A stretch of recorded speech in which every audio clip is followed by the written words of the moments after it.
Oke, kita sambung. Udah tersedia ya, ini es cappuccino sama Vietnam drip dingin. Iya, ini Vietnam nih, yang bingung, yang bayar atau minumnya agak bingung nih ya kan. Ini kafenya di atas, panas ini.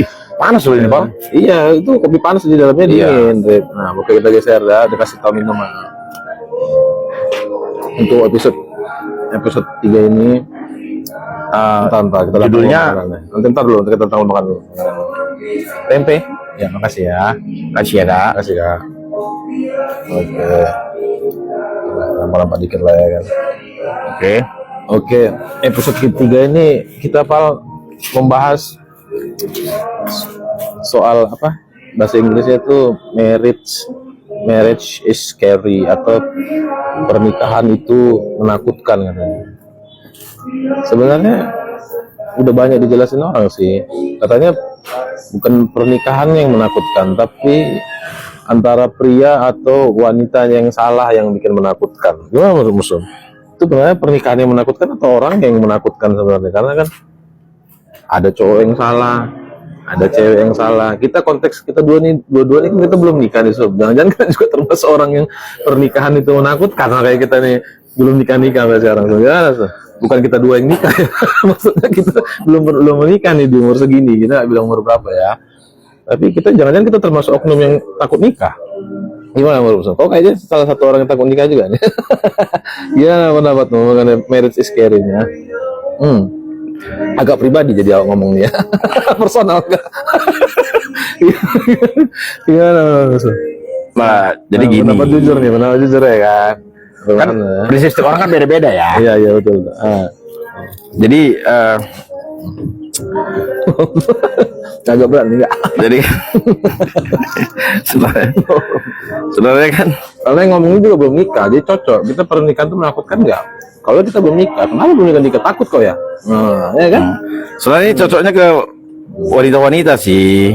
Wanita laki-laki itu dibilang cewek itu atau kalau laki-laki, makanya wanita nih yang salah nih. Karena wanita nih, ada cewek karena cowok nih. Jadi jadi maksudnya ini langsung aku pula jadi sampelnya gitu. Enggak, kita dua belum nikah. Oke, ya. Itu kan karena kalau lagi yang kita tanyain, kalau dari sisi sudutmu gimana? Apakah menurutmu juga kalau nggak nikah sampai sekarang karena kau takut? Atau gimana? Kan banyak faktor takut orang. Berarti bukan nikahnya yang nikah itu tetap suci kalau menurutku, tapi orang oknum-oknumnya yang bikin jadi pernikahan itu menakutkan. Entah kita dari perempuan, laki-laki yang perempuan yang laki-laki. Gimana menurutmu? Benar nggak konteks itu? Jadi kalau aku lebih ke ini ya, lebih ke prinsip ya. Prinsip gimana tuh? Jadi gini, kan aku bukan anti pernikahan sebenarnya. Oke, berarti nggak menakutkan ya pernikahan itu ya? Pernikahan itu sebenarnya dibilang menakutkan, enggak, dibilang enggak bisa jadi menakutkan. Tergantung yang menggawanginya, yang mengawakinya gitu, yang menjalaninya gitu ya. Kalau aku pribadi karena memang berprinsip idealisku itu, aku tipikal orang yang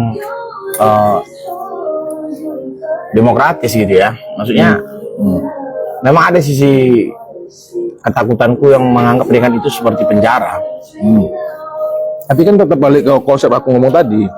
Pernikahan itu dia di penjara kan tuh karena oknumnya. Misalnya kita salah milih cewek, kan dia di penjara. Jadi di penjara. Jadi kan pernikahan itu tetap suci. Maksudku kan orang sekarang menganggap konteksnya itu pernikahan itu yang ngeri. Padahal salah memilih orang lah yang bikin pernikahan itu ngeri. Ya kan? Gimana menurutmu? Kalau pernikahan itu sama kayak gini loh. Ada yang bilang love is bullshit. Tapi kan cinta nggak pernah salah. Oke. Yang salah misalnya orang yang sering mengatakan janji-janji palsu, sering ngomong pembohong, sering selingkuh, baru dibilang kayak bullshit. Padahal cintanya nggak pernah salah. Tapi perbuatan dengan mengatasnamakan cinta itu jadi membuat cinta itu dia ngatain love is bullshit. Padahal nggak bullshit kan? Dan itu buat jadi trauma ya bagi orang-orang Iya yang kan, mendengar ya. cinta tetaplah cinta. Ya. Tetap yang paling tetap tinggi. Di atasnya mungkin kasih kan gitu. Tapi kan nggak pernah salah, sama kayak pernikahan tadi, marriage is scary. Nggak kayak scary, seharusnya kita salah memilih orang itu yang scary menurut. Ya bisa juga kan, benar juga sih. Oknumnya jadinya kan, bukan masalah pernikahannya. Karena masalahnya orang sering membuat slogan tuh marriage is scary, padahal bukan marriage yang scary. Untuk takut salah memilih orangnya yang takut jadi marriage kita scary gitu kan. Pernikahan itu menakutkan kalau kita salah memilih orangnya kan. Gimana menurutmu? Cuma salah memilih orang. Kalau ketakutan pria rata-rata apa? Ketakutan pria itu Kalau ya, salah memilih cewek ya yang pertama adalah salah memilih pasangan. Karena gini ya, Enggak, salahnya gimana? Yang salah tuh dari Karakter. red flag lah, apa-apa ya. karakter sih sebenarnya. Kalau aku pribadi, aku menganggap pernikahan itu sekali seumur hidup. Oke, Walaupun pasti, apapun agamanya pasti maunya begitu. ya itu mau sebenarnya bukan karena ngomong agama sih, prinsip juga sih. Karena Iyalah, kita boleh ganti-ganti pacar, tapi kalau bisa jangan ganti-ganti istri, iyalah. ya kan? Nah, yang kedua, menikah itu kan kita teman berjalan sampai Air hidup. sepanjang umur kita, gitu ya. Jadi kalau kita salah memilih teman dalam perjalanan, kita bisa salah jalan, Ya. ya kan? Kalau di luar konteks itu, Kalau luar konteks itu, maksudnya apa Kak? Maksudnya yang teman yang benar milih perjalanan, teman yang gimana kalau yang kau cari? Apakah yang kayak tadi kau bilang kau suka yang smart atau yang suka menempatkan diri atau yang kalau aku pribadi sebenarnya, kondisi. kalau secara prinsip sebenarnya aku tipe orang yang free ya, merdeka gitu. Karena aku pernah ya berpikir ataupun masih berpikir bahwa pernikahan itu adalah penjajahan. Ya bagi orang kan pendapat kita harus menghargai juga kan gitu. Kenapa aku bilang penjajahan? Karena kita dituntut untuk tidak menjadi diri sendiri pada pernikahan itu, mengorbankan apapun. Tapi kan bukankah orang tidak menjadi diri sendiri karena ada tanggung jawab yang harus dijalankan? Enggak, ya tanggung jawab yang harus dijalankan bukan berarti Hilang gitu dia. bukan berarti hilang jati diri. Jadi gini loh, contoh nih, tanggung jawab harus dijalankan. Gara-gara contohnya ada tuntutan pernikahan yang kau harus bisa menghidupin keluargamu, jadi kau nggak jadi diri sendiri lagi, tiba-tiba segala hal kau lakukan. Nah, itu kan nggak benar juga kan? Ya kan? Segala hal kau lakukan baik yang baik, negatif dan positif, itu kan nggak benar juga jadinya. Jadi lebih ke psikologinya gini sih sebenarnya. Aku takut salah memilih orang satu ya, karena aku lihat banyak orang setelah menikah itu stres. Banyak orang setelah menikah itu dua tekanan. Ini bukan hanya medsos ya, reality juga kawan-kawanmu mungkin udah Iya, atau saudara-saudara gitu ya. Atau berita-berita juga yang selebriti ataupun orang-orang biasa gitu ya. Karena aku tengok orang lebih tujuan menikah itu apa sih gitu. Banyak orang gini tujuan menikah, saya tanya kan, orang pernah nanya sama saya, kok belum nikah? Baru aku jawab kan, aku jawab gini, emang menikah untuk apa? Aku bilang. Baru dijawab, ya jadi siapa besok, kalau kau besok udah tua, siapa yang ngerawat kau? Langsung aku jawab, kau menikah itu tujuanmu mencari pembantu atau pengasuh. Ya kan, kenapa harus berkonsep menikah itu nanti ada yang merawat kita udah tua? Kenapa harus gitu konsepnya? Itu yang saya nggak bisa terima. Aku nggak terima kayak gitu. Kalau hanya sebatas kayak gitu aja. Berarti kita memperbudak orang dalam bingkai pernikahan, ya kan? Jadi kalau tadi jawaban dia itu masuk make sense sama alam bawah sadarku atau pemikiranku, mungkin aku bisa terima. Tapi kalau dibilangnya nanti nggak ada yang ngerawat, nah itu yang buat aku kadang-kadang berarti ini dia kalau menurut pendapatku sebenarnya nggak tahu apa tujuan dia menikah. Kalau hanya untuk sebatas untuk supaya ada yang merawat kita ketika kita udah tua, ada anak-anak yang membantu kita, bullshit. Kenapa? Justru banyak orang yang udah nikah punya anak, ketika mereka tuh justru anaknya nggak peduli loh. Banyak kan, artinya pernikahan tadi nggak menjamin kan. Tapi kan itu kembali ke didikan orang tua, kalau mau nanti Sedidik-didiknya pun orang tua, yang namanya anak itu dia punya free will. Nah, ketika dia berjalan, free will itu keinginan bebas ya. Ketika dia berjalan, nanti dia bergaul di lingkungan yang baru, jumpa masukan-masukan baru, manusia bisa berubah dengan gaya hidup yang lebih modern, yang nggak mau terbebani. Jadi bisa berubah, nggak menjamin anak itu juga akan merawat orang tuanya. Tapi juga ya, anak juga berhak juga memang punya hak asasi juga sih sebenarnya. Tidak juga harus dilibatkan untuk merawat orang tua. Iya. Kenapa? Mereka kan nggak meminta untuk hadir. Iya. Benar kan? Iya. Jadi aku di situ pemikiran aku lebih ke demokratis. Jadi kalau mengenai standar-standar wanita. Nah, kalau masalah standar wanita, mungkin ada ketakutan beberapa laki-laki juga kenapa nggak mau menikah, salah memilih pasangan. Kenapa? Terkadang pasangan kita juga yang menentukan panjang pendeknya umur kita loh. karakter tadi ya. Karakter tadi. Iya. Bagaimana bayangkan bisa diajak komunikasi. bisa diajak komunikasi dalam berbagai hal ya, tidak melulu menghakimi, negative thinking, tidak jadi mempersempit ruang gerak kita. Kalau masalah kesetiaan, kalau memang seseorang pria atau wanita itu udah komit ya untuk melepaskan semua hal negatif di masa lalu dan memulai hal yang baru dengan hal yang positif di masa depan, aku rasa berikan aja kepercayaan. Berikan aja kepercayaan. Terlepas nanti bagaimana ke depannya, itu biarkan semesta dan Tuhan yang akan menunjukkan. Daripada kita duluan menegatif thinking kan, gitu loh. Posisi dulu, Pak. Oh iya, posisi dulu, Pak. Oke, kita masuk ke dalam ini karena hujan di luar. Jadi kalau ini Sun, tadi kan standar masalah komunikasi, masalah karakter.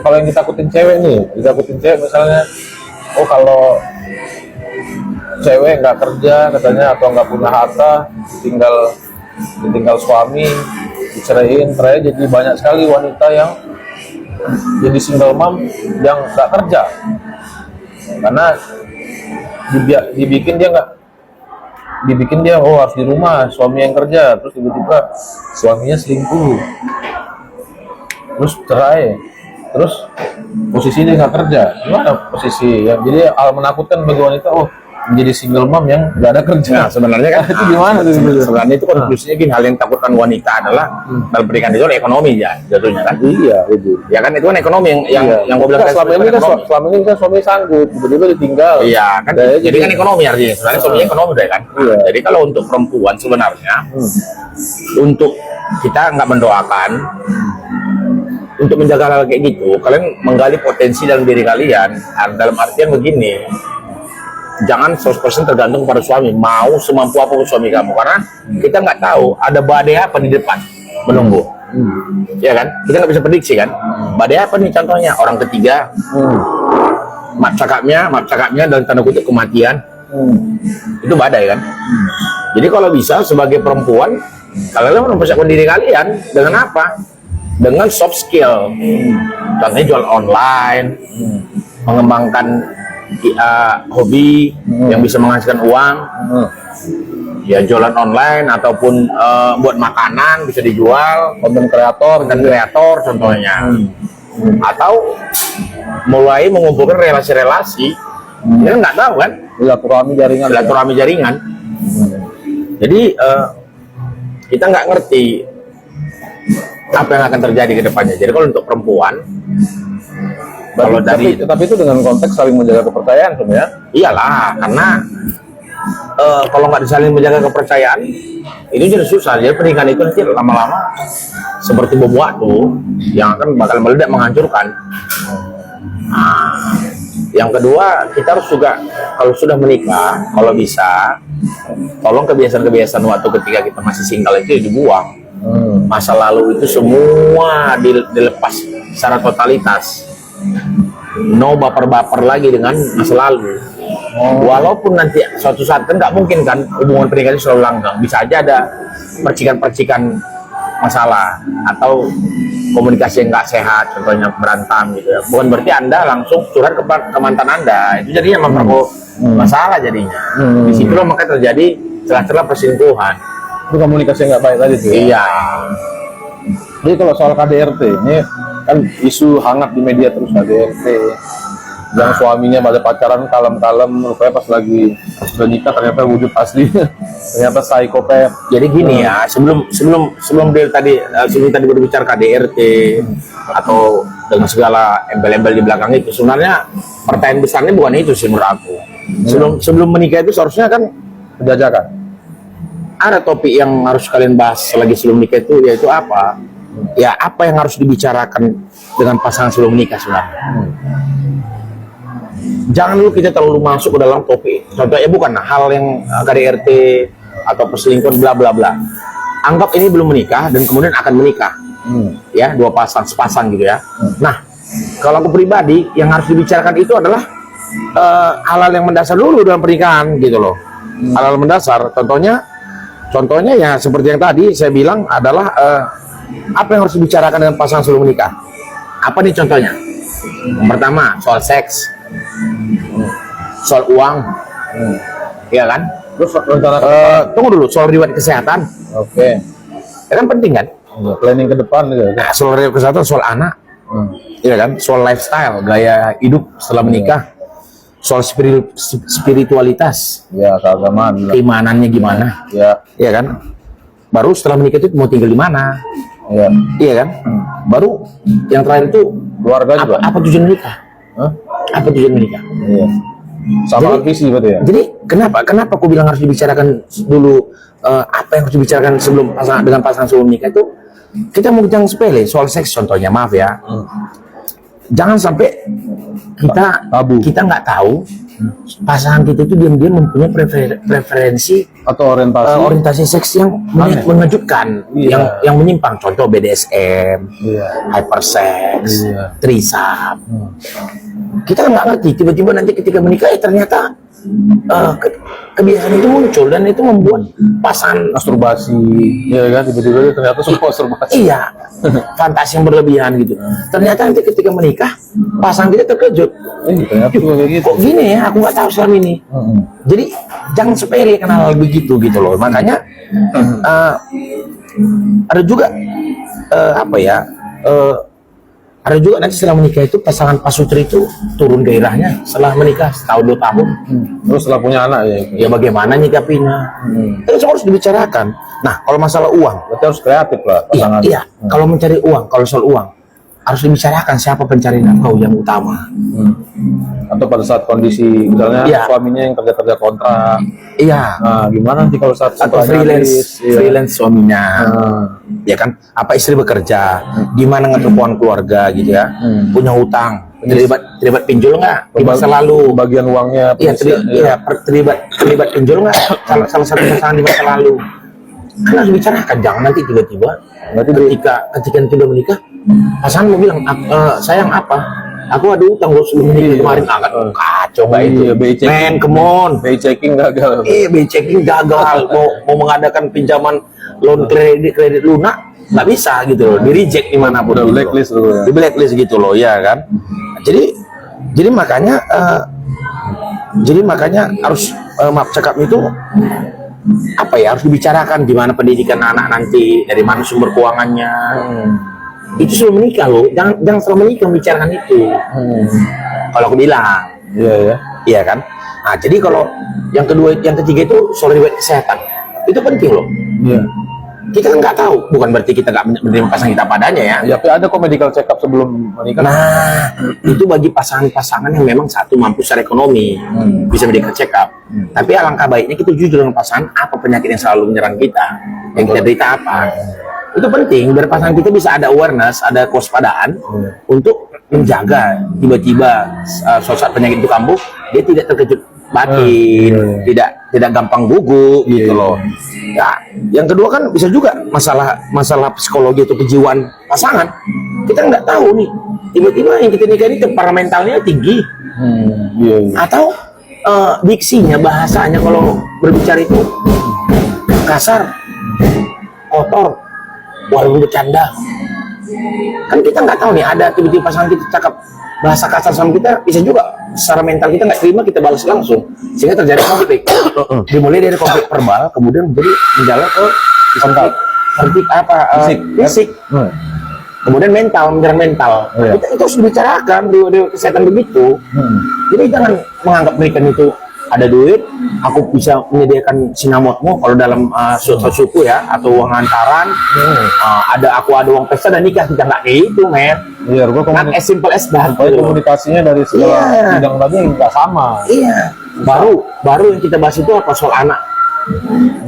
Mau berapa anak ini?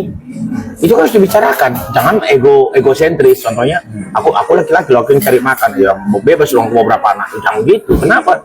Runutannya adalah ke kesehatan pasangan kita, dalam hal ini calon istri. Nggak bisa dong kita mau senaknya, aku mau anak sekian, aku anak sekian. Belum lagi ada budaya yang lebih mengutamakan anak laki-laki daripada perempuan. Bagaimana tiba-tiba nanti kalau dalam pernikahan itu kan, bagi orang yang menganut paham budaya seperti itu, tidak memiliki anak laki-laki, apakah dia bisa menerima? atau dia malah selingkuh, nah dia cari alasan gara-gara itu. Karena ada juga yang dicerahin mamanya gara-gara anaknya perempuan semua. Iya, Kan? iya, ada. Kita udah pernah ketemu orang. Kita udah pernah punya Kawan ya, gitu. rekan yang seperti itu. Jadi Iya. dia orang tua bercerai, hanya bukan bercerai sih, dia bapaknya mungkin menikah diam-diam dengan yang lain gara-gara tidak punya anak perempuan, anak laki-laki ya. yang tidak membawa marganya gitu loh. Iya, itu susila dari apa ya, adat ya. Iya, ada gitu loh. Nah, jadi yang kedua yang juga poin yang utama yang harus kita perhatikan soal lifestyle, gaya hidup ketika menikah itu loh. Itu bukan hal yang sepele itu ya kan. Jadi mungkin suami atau istri kita itu mageran orangnya, bawanya pengen berleha-leha aja, iya kan. Pengen ada pembantu, sementara pasangan kita contohnya istri kita, calon istri kita itu suka olahraga, dia suka perhatikan olahraga, kesehatan kebugaran tubuh, sementara si suami masih malasan. Dari situ kan udah nggak cocok, dari situ kan udah harus dibicarakan nih. Atau si suami yang memang suka memperhatikan kesehatan tubuhnya, kebugaran tubuhnya, tapi si istrinya bawaannya, aku udah nikah kok, dia pasti terima aku apa adanya, dia masih malasan. Iya kan? Aku udah kasih anak kok, aku udah nikah kok. Terkadang baik pria pun wanita ada yang seperti itu gitu loh. Jadi karena udah laku, udah nggak mikirin lagi gitu loh. Atau nanti bawaannya mereka mengatakan, ya kok nggak bisa terima aku lagi. Bukan masalah nggak terima kau lagi, kesehatan lebih penting. Kenapa? Anak masih kecil-kecil, tiba-tiba salah satu dari kalian kena stroke, nggak jantung, meninggal, gimana coba? Jadi yang sepele masalah kesehatan, men. Itu maksudnya. Itu banyakan internal lebih sebenarnya kita bahas nih. Ya. Iya, tapi kan harus dibicarakan sebelum menikah itu gitu loh. Walaupun faktor eksternal juga ada. Iya. Faktor eksternal tahu kan maksudku. Misalnya gini nih, yang seiman aja pun susah untuk nikah. Jangankan apalagi yang nggak seiman, yang seiman aja kadang ada masalah. Misalnya sama-sama Kristen, ternyata dia karismatik, satu HKBP, itu juga masalah. Ini masuk ke poin berikutnya. Namanya soal spiritualitas. Oh, yang spiritual ya. Jadi setelah seksual, spiritualitas. Setelah seksual, lifestyle, masalah anak, masalah keuangan, kesehatan, baru spiritualitas gitu loh. Kenapa spiritualitas ini penting? Bukan masalah agama atau beda agama di sini. Bukan. Jadi satu agama pun kalau salah satunya itu taat banget, tapi salah satu tidak, itu dia bisa jadi sumber konflik loh. Ya ada juga yang bilang patriarki lah segala macam. Ya, itu kan masuk ke spiritualitas juga kan, patriarki enggak? Ya, itu kan garis keturunan, maksudnya patriarki itu kan maksudnya garis yang menganut paham garis apa ya, apa-apa laki-laki yang harus ngatur gitu ya. Ya, laki yang dilayani. Aku dilayani. Kalau dia memang sudah menganut paham spiritualitas yang lumayan dalam, pasti nggak akan memikirkan hal seperti itu, sebenarnya. Iya kan? Kenapa saya bilang penting spiritualitas? Contoh nih, salah satu pasangan adik ini, kita bukan berbicara pas menikah seagama atau beda agama ya. Kadang yang seagama pun faktor spiritualitas mereka ini bisa berbeda. Contoh, satu betul-betul aktif ataupun kalau bahasa itu soleh ataupun rajin beribadah, satu lagi harus malasan. Itu juga bisa jadi sumber konflik loh. Bisa dalam pernikahan. Itu bisa jadi sumber konflik dalam pernikahan loh. Iya kan? Nah, jadi banyak suami atau istri yang kesal baru tahu kalau pasangan itu nggak religius atau malas beribadah. Nanti dalam kehidupan rumah tangga jadi berantem. Walaupun nanti bisa pada akhirnya bisa juga jadi pasangannya jadi mau ibadah kan? Bisa. Itu membutuhkan pendekatan secara emosional dan juga memberikan contoh juga ya? masukan-masukan kecil yang tidak menyinggung perasaan pasangan loh. Iyalah. Tak bisa langsung kita ngomong to the Gereja point. lah kau. Kayak contoh gitu ya. Gereja lah kau, kasarnya gini. Macam setan pun kau kulihat kau. Karena itu kan kayak mana mau diberkati? Apapun yang kau kerjakan. Kayak mana mau diridui? Kalau kau itu pun harus malasan gitu kan. Jadi itu juga harus diperhatikan, nggak sepele. Faktor spiritualitas itu juga sangat penting menurut saya ya. Jadi kita banyak orang beragama tapi belum tentu dia orang yang spiritualitas. Karena menurut saya orang yang beragama itu hanya orang yang percaya ada Tuhan, tapi orang spiritualitas itu orang yang percaya Tuhan itu hadir. Ya kan? Betul. Jadi yang selanjutnya, poin selanjutnya itu gini. Setelah menikah itu mau tinggal di mana? Tinggal di mana? ada yang nggak suka tinggal sama mertua. Ya benar, banyak Ada yang tuh. mau ngontrak aja. Ada Banyak yang harus yang punya mandiri. rumah. Ada yang harus punya rumah maksa. Harus punya rumah Iya. dulu. Jadi kalian harus kasih pengertian kepada pasangan kalian. Nah, kemana pengertiannya? Kembali ke situasi ekonomi kalian. Aku belum punya uang nih, mari mau nggak kamu ngontrak rumah sama saya? Ataupun kalaupun nggak ada uang juga, mau nggak tinggal bersama orang tua dulu? Itu harus dibicarakan karena nanti ada bentrokan emosional di situ. Jadi Itu termasuk pekerjaan tadi ya. Kalau suami kerjanya kontrak freelance gimana? bisa, itu kan larinya ke situ juga. Kalau calon suami Anda contohnya tidak punya pekerjaan tetap dalam arti karyawan tetap. Ya kan, dia bekerja, kadang ada proyek, ada kerjaan, kadang enggak ya enggak. Bagaimana nyikapinya? Mungkin bisa dibantu dengan pekerjaan sampingan lain kan bisa. Ya, nge-grab atau Atau yang lain-lain, penjualan contohnya, ya kan berwirausaha, beternak, bertani. Nah, tapi dibicarakan bersama pasangan dan jangan pernah malu, jangan pernah gengsi. Ingat menikah itu jangan gengsi loh. Jadi bukan semudah itu juga gitu loh. Nah, dan yang terakhir, yang tak kalah pentingnya sebelum menikah itu apa yang dibicarakan selain poin-poin yang telah saya sebutkan di atas itu, yaitu apa tujuan setelah menikah. Ini yang berat nih ya. Isinya sama, isinya sama nggak? Mau dibawa kemana pernikahan kita ini? Apakah hanya sebatas rutinitas saja, punya anak, membesarkan anak, kemudian having sex, and then repeat again, atau Bilangnya lagi gitu? melahirkan anak, udah fokus besarin anak aja, Iya. tanpa memikirkan kebahagiaan kita masih perlu dipikirin nggak? Iya. Kita Makanya masih perlu menjaga apa namanya percintaan kita berdua ini masih perlu nggak? Apa yang kita buat? api asmara itu masih menyala nggak gitu ya? Iya. Apa kita cuma udah yang penting fokus ke anak aja atau gimana gitu kan? Iya. Makanya kan soal apa tujuan menikah itu ini penting ya, supaya visi dan misi itu sama. Supaya contohnya salah satu pihak itu nggak merasa menikah itu cuman hanya sebatas biar ada yang menafkahi aja gitu loh. Iya kan? Benar kan? Jadi kalau kita tujuan menikah itu tidak sama visi dan misinya, yang ada ialah salah satu hanya merasa menikah itu hanya untuk menyelamatkan sebatas isi perut doang, biar ada menafkahi aja, dan itu sangat itu membuat pernikahan itu akan cepat bosan, Pelarian gitu ya. jadi iya cari selamat lah istilahnya kalau istilahnya sekarang ya kan. Udah bingung dia bagaimana nyelamatin diri sendiri. Udahlah, aku diselamatin orang lain dengan dinikahin. Aku udah bingung lagi, nggak bisa lagi aku. Gimana? Nggak ngerti lagi aku tujuan hidup aku Pak. Udahlah, nikahi aku aja. Bayangkan Anda gimana nanti kalau Anda hanya berpikir hanya supaya ada yang nafkahi aja, tiba-tiba suami kamu itu dapat orang yang mageran yang hobinya main game online mulu, Slot. berjudi online, slot atau apapun itu jenisnya, dan kemudian super santai, cuek, nganggur pula, ya kan? Dan Terus nyalain kau lagi, bilang nyalain kau suruh cari duit lagi. iya, memang ada juga yang bilang nanti gini, tujuan nikah itu kan ibadah gitu. Oke, terus konkretnya seperti apa? Iya. Udah langsung nikah aja, udah memenuhi perintah Tuhan aja. Nah, udah. konkretnya apa nih? Nikah itu ibadah, nggak salah dengan kata-kata itu. Konkretnya apa? Iya. Hah?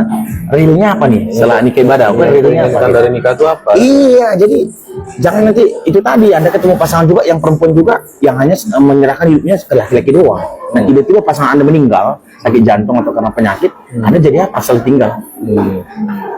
Jadi bangun soft skill Anda, baik perempuan maupun laki-laki gitu. Kita nggak ada yang pasti di dunia ini. Yang hanya pasti itu adalah ketidakpastian itu sendiri. Nah, pasti kematian. Iya. Kayak itu kalau kematian Sadis itu udah banget. absolute point. Iya, Kalau kan? dalam Marvel Comics itu namanya absolute point ya. Dalam Marvel Cinematic Universe itu absolute point. Itu nggak hal yang nggak bisa lagi dihindari gitu loh.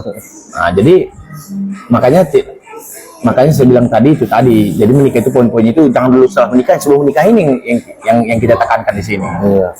Makanya terkadang banyak udah sekarang di dunia di luar negeri juga orang Jepang contohnya kan udah mulai lebih banyak nggak menikah kan. Ya, tapi kan mereka karena workaholic juga. Iya, workaholic. Workaholic itu kenapa? Karena ekonomi kan. Terus mereka juga ya karena memang tuntutan di negaranya juga yang tinggi, pajaknya tinggi, harga pendidikan tinggi, harga rumah Iya. Makanya ujung-ujungnya ekonomi. Itu kayaknya keadaan yang memaksa mereka begitu. Jadi lebih fokus ngejar duit dibandingin. Jadi makanya kalau memang tujuan menikah itu hanya untuk ibadah, konkretnya apa? Makanya harus diselaraskan antara ibadah dan konkret dalam kehidupan pernikahan yang nyata gitu loh. Jangan Coba tadi kau ulang apa tadi yang perlu dikomunikasikan. Yang pertama tadi apa? Seksual. yang pertama tadi kesehatan ya kan. Kedua seksual ya kan, poin-poinnya. Kemudian itu uang, ekonomi uang. Kemudian anak soal anak ya kan, Pendidikan. Ya. kemudian gaya hidup atau lifestyle setelah menikah gimana ya kan. Yang kedua spiritualitas dan juga Kesehatan tadi meriksa medical check up ya. iya, baru setelah menikah itu mau tinggal di mana dan kemudian apa tujuan menikah. Jadi ada beberapa poin. Itu harus dikomunikasikan dulu Iya, supaya sebelum menikah. marriage is not scary anymore. Iya, supaya marriage is not scary. Jadi itunya sebenarnya. Iya, walaupun kita bahas top ini kita agak pas lah karena kita belum nikah, udah bisa lah ngomong. Boleh lah kita ngomong ini karena kita belum nikah ya. Iya. Dan poin-poin tadi belum kita temuin dari yang cewek-cewek mungkin yang kita ajak ngobrol mungkin sebenarnya. Ya mungkin gini, ya mungkin nggak ada manusia yang sempurna. Tapi di situ tadi ada 8 poin sebelum nikah itu mungkin intinya gini, carilah pasangan bisa diajak berkomunikasi sebenarnya. Dari semua 8 tadi itu komunikasi. Iya, komunikasi. Kenapa? Karena aku percaya menikah itu 90% itu adalah komunikasi. Ngobrol. 10% adalah seks. Ingat ya, itu kalau aku yakin aku 90% pendidikan adalah komunikasi, 10% yang hanya seks. Dan itu harus ada 10% itu. Ada dong. Karena kita dikaruniai oleh semesta, diciptakan oleh Tuhan itu memang dihadiahi dengan itu. Dan makhluk hidup kan yang namanya makhluk hidup itu kan membutuhkan Dan nggak boleh hilang gairah itu. nggak boleh hilang dong. Justru kalau itu hilang juga bagian dari bencana pernikahan. Iya. Bener nggak? Dan dengan gairah itu juga nggak harus selalu jadi anak. Oh iya. Dan ingat juga ya, ada juga orang menikah memang nggak punya anak, nggak kepengen punya anak loh. Iya. Nah, itu belum kita bahas. Iya. Apa namanya istilah sekarang? Ada istilah modern itu ada. Child free. Ya, child free ya, child free. Jadi ada orang yang memang pengen cari pasangan hidup aja, Teman hidup aja. tapi tidak punya anak. Iya. Jadi mereka pengen bahagia aja berdua gitu. Nah, Iya. kalau kau pribadi gimana, Pak? Masalah menikah konsep begitu? Nah, gantian dong nanya, aku udah jawab dong. Kalau aku, Aduh loh. kalau aku Waduh, itu yang ngebawa child free. Kalau aku pribadi, anak itu anugerah, dikasih ya syukur, nggak dikasih kita tetap cintai pasangan. Karena anak kita bisa ngangkat anak, kita bisa adopsi. Kalaupun nggak ada anak, ya tugas kita tetap mencintai dan membahagiakan pasangan kita. Nah, Gitu. gini. Tadi Tapi nggak menganut child free aku ya, karena itu kan berkat Tuhan. Nggak boleh kita ingkari atau pungkiri. Nah, berarti karena aku juga kayak masih pengen gendong anak kalau emang dikasih kan gitu. Kalau nggak dikasih pun nggak ada masalah. ya selama ini gendongan orang aja masih ya. Buang anak tuh. Selama ini gendong anak orang atau buang anak? Nyiram anak.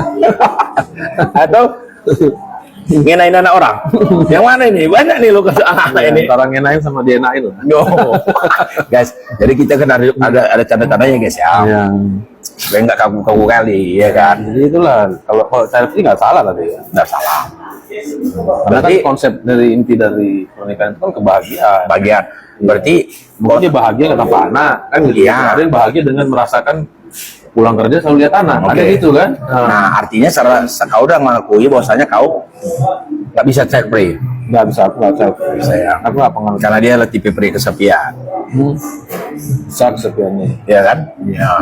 Jadi kalau kata Silon Seven, kami adalah pria-pria kesepian. Oke. Karena aku selalu pengen tahu kayak tadi bilang tujuan nikah itu apa. Begitu juga tujuan pada saat kita nikah berdua aja. Tujuanku adalah membangun pernikahan ini supaya bertumbuh. Tapi ada lagi gini ya, ada juga masalah Kalau gini. punya anak, ya tujuannya ke anak. Ada juga masalah gini guys ya. Ada pasangan sebelum nikah itu mereka terlihat baik-baik aja. Aku nggak mau bilang nyalain perempuan ya, anggaplah saya contohkan yang laki-laki yang bertingkah di sini. Jadi ketika mereka itu pacaran, oke, mungkin mereka pengenalan singkat atau dijodohkan lah 6 bulan gitu ya, mereka menikah. Tiba-tiba dalam menikah itu kelihatannya baik-baik aja, ya kan, si istri mengabdi dengan baik, si suami juga ekonominya oke. Di tengah jalan ternyata si suami itu bermain, suka Ini telat bandel itu gimana? Ya nggak tahu kita ya. Sebenarnya kan telat bandel ada kan? Waktu ada. muda dia baik-baik Ya, pas nikah baru tahu bandel. ada juga orang yang telat bandel, ada juga memang udah dasar bandel. Yang memang nggak puas dengan satu pasangan. Jadi di belakang pernikahan itu dia bermain dengan banyak wanita. Entah itu melalui diam-diam jalan sama siapa, atau melalui seperti spa gitu, pergi ke tempat-tempat spa. Suku plus ya. Suku plus. Jadi si istri nggak tahu, padahal si istri ini udah mengabdi sekali gitu loh, udah mengabdi totalitas dan menjadi ibu rumah tangga yang baik gitu. Nah, jadi makanya saya bilang nggak selamanya itu tadi, hati-hatilah dalam memilih pasangan. Maksudnya jangan hanya melihat karena ekonominya bagus, wajahnya bagus, tampan, pemerhati, langsung udah aku ini lelaki yang tepat. Pelajarilah dulu baik-baik untuk kalian, para wanita. Kami juga seperti itu.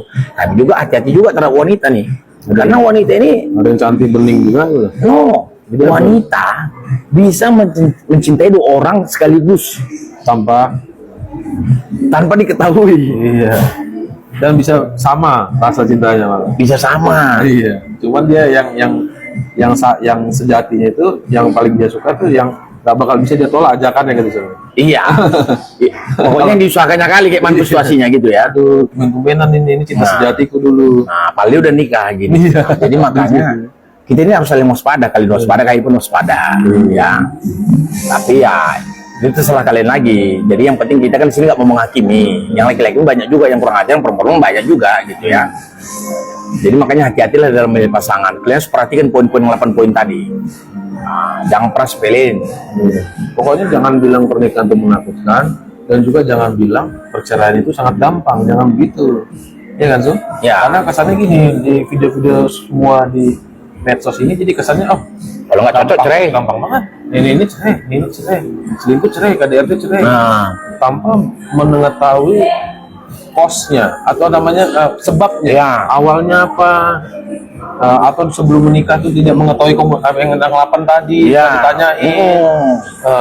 Jadi ternyata semua serba terkejut yang diketahui setelah menjalani pernikahan. karena mungkin dulu Di tengah jalan, tiba-tiba kesulitan ekonomi, nggak terima. karena gini, mungkin dulunya banyak orang menikah itu karena kayak terkejar usia. Apalagi perempuan nih, aku udah dia 25 nih, udah ketakutan nih. 30 lagi, apalagi 30. Jadi mereka jadi yang penting nikah aja udah, nggak peduli dia nanti pasangan itu di mana gitu loh. Yang penting status aja gitu loh. Mereka lebih memilih jadi janda, berstatus janda daripada jadi perempuan lajang yang nggak laku kesannya gitu loh. Karena itu bahaya juga. Prinsip seperti itu. Jadi dia pun mengorbankan dirinya. Jadi perempuan itu secara sadar mengorbankan dirinya gara-gara faktor budaya kita yang bilang kalau perempuan di 25 tahun itu wajib nih, bahaya nih kalau nggak nikah gitu. Itu juga harus kita kikis. Makanya mindset juga perlu. Jangan menikah itu karena takut di label orang gitu loh, takut dihakimin orang. Jangan. Nah, selain orang kan orang tua juga kadang kan, ada juga orang tua kadang yang maksa. Iya, makanya kalian pintar-pintar. Ya, kalian kan udah mengenyam pendidikan minimal SMA lah. Paling kalian bisa berpikir. Menikah itu kita itu menyerahkan kehidupan kita itu sama orang lain gitu loh. Jadi jangan salah, jangan gara-gara status aja takut dibilang nggak menikah atau dibully oleh lingkungan, kalian jadi ketakutan gitu. Jadi ternyata salah menikah, salah memilih orang dalam pernikahan. Jadi kan lebih memilih nggak apa-apa berpisah atau cerai daripada nggak menikah sama sekali. Kalau aku pribadi nggak, lebih bagus aku usah menikah sama sekali daripada aku cerai. Itu aku ya. Iya. Tapi ada juga orang berpikir gini, oh nih cowoknya berduit, cerai pun nanti yang penting pada saat nikah udah ada perjanjian harta gono gini. Nah, itu menikah transaksional. Iya, transaksional. Itu transaksional. Jadi dia tujuan menikah cuma cari untung, untung rugi. Itu nggak. Itu guys, kalau bisa jauhilah pasangan seperti itu sedini mungkin. Ada yang pasangan nyariin untung rugi. Iya, transaksional lah. Apalagi ya kalau memang konteksnya mereka sama-sama kaya, harusnya nggak mikir untung rugi. Iya. Iya kan, kalau sama-sama kaya. Ada tipikal perempuan juga yang pengen mencari laki-laki yang budgetnya atau income-nya tiap bulan harus sekian. Boleh, sah-sah saja. Tapi lihat juga keadaan Anda. Jangan Anda kira Anda menikah itu mengharapkan orang income-nya sekian juta per bulan, terus kelebihan Anda apa? Apa membeli kucing dalam karung aja kita nih? Apa kita hanya membeli tubuh? Kalau kalau hanya kasar-kasarnya, kalau kita hanya membeli tubuh, ya mending kita beli tubuh-tubuh aja dengan tanpa ada ikatan stres. Kalau dia bilang aku pengen cari income segini karena aku income segini dan aku juga ada usaha, gimana? Itu hak, Kan realistis gitu. iya hak prerogatif dia. Hak asasi dia ngomong gitu. Iya kan? Kita nggak bisa bantah. Kecuali memang ceweknya memang nggak ada modal apa-apa. Tapi gini juga, Jadi, anggap ya, kau ini cewek, kamu punya income yang mungkin udah lumayan, di atas rata-rata. di atas rata-rata. Pasti kau cari cowok juga yang income-nya di atasmu kan? Kalau ini kau sebagai cewek nih, Oh iya, bisa jadi. Iya. kira-kira lah, Atau mengimbangi lah. iya kira-kira, menurut kau lah, pria dengan income yang lebih tinggi darimu itu nggak memandang apa kelebihanmu juga, Ya mungkin dipandang, anak ini bisa menghasilkan duit nih, pengusaha juga. transaksional berarti juga kan jatuhnya kan, bukan karena cinta kan? Kalau dari sudut kan dia bisa pertama gini, dia mungkin lihat, oh ini pengusaha nih, pinter nih, smart, bisa menghasilkan duit, aku sama, kita bisa sharing masalah masalah bisnis misalnya gitu. Nah di luar dari itu kan mungkin dia menjalani juga kayak pacaran, ngobrol nyambung nggak, di luar dari konteks ngobrolin usaha, ngobrolin tentang masalah kehidupan, tetap juga balik komunikasi tadi ya. Iya, tapi landasannya awalnya itu transaksional kan? Ya, karena merasa gini loh, kan tadi kayak tadi bilangin, aku bilang sejiwa tadi Pak. Oh, jiwaku ini pengusaha. Iya. Ketemu cewek yang harus pengusaha juga. Ya, dong. sama hobi gitu ya. Iya, tapi itu kan jadi usaha itu adalah bagian dari hobi jadinya. Iya. Bagian dari Jadi, transaksional ini. tapi ada itu menjamin nggak bakal awet pernikahan itu? Nggak ada juga kan jaminan itu kan? Dan juga tidak ada jaminan juga itu tidak awet. Tapi aku bilang itu transaksional juga jadi.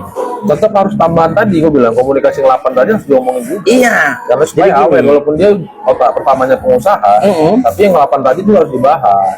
Jadi mereka karena dari gini. sisi lain dari kehidupan itu ada dapat. Karena gini loh, anggaplah dua-duanya pengusaha, tapi yang namanya laki-laki, dia juga pengen anaknya itu, istrinya itu merawat anak-anaknya loh. Sepengusaha apapun wanita itu. Iya. Jadi itu saya bilang, makanya Anda punya kelebihan apa juga sebagai wanita. Maksudku, kalau aku tadi contoh pria dengan penghasilan yang tinggi contohnya, dan aku mencari wanita yang penghasilan tinggi, dan wanita juga mencari seorang pria yang penghasilan tinggi, kan sama aja pria yang berpenghasilan tinggi pasti akan menanya, Anda punya apa, kelebihan apa sehingga Anda layak untuk jadi istri gitu loh.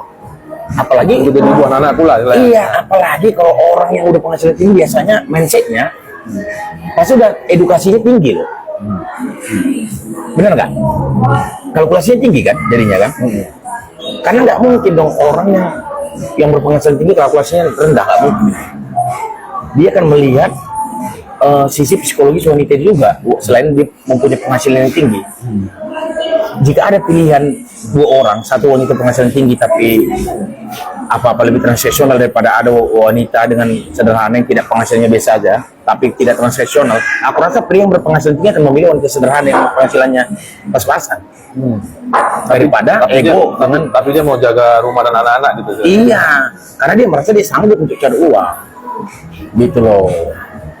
Jadi boleh emansipasi wanita, tapi ingat juga Harus juga kodrat wanita, kodrat wanita jangan lupakan. manajemen waktunya lah jadinya kan.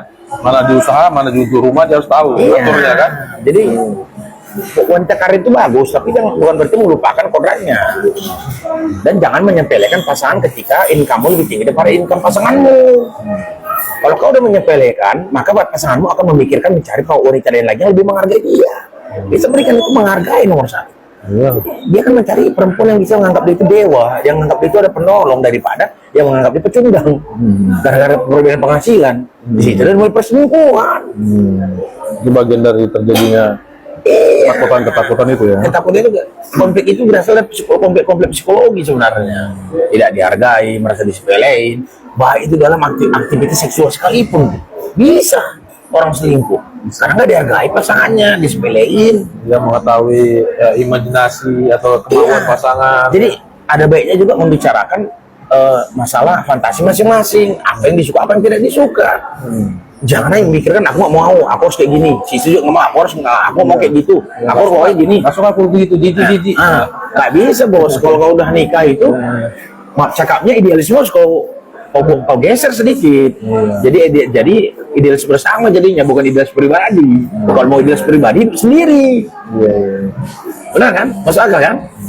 Iya guys, jadi ya walaupun kami berdua belum menikah guys, tapi jangan salah, kami belum menikah itu karena dalam saya pikirkan nggak sembarang. Kita bukan tipikal pria yang asal kawin sana kawin sini, besok masalahnya urusan Tuhan. No.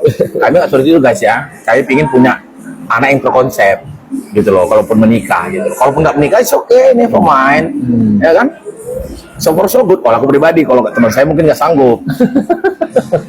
Itu bedanya. Karena kalau saya pribadi lebih ke kemerdekaan diri. Saya nggak suka gara-gara menikah nanti saya nggak jadi diri sendiri lagi. Nah, jadi babu atas situasi. Aku paling benci gitu. Jadi babu atas situasi. Tapi kau tetap tidak menghindari konsep pernikahan. Ya? Nggak menghindari, bos. Justru orang kayak aku, kalau menikah itu betul-betul sekali tidak mau sembarangan, betul-betul sekali demokratis yang akan tidak memaksakan kehendakku. Nah, kayaknya harus dibicarakan, dikomunikasikan. Itu dia.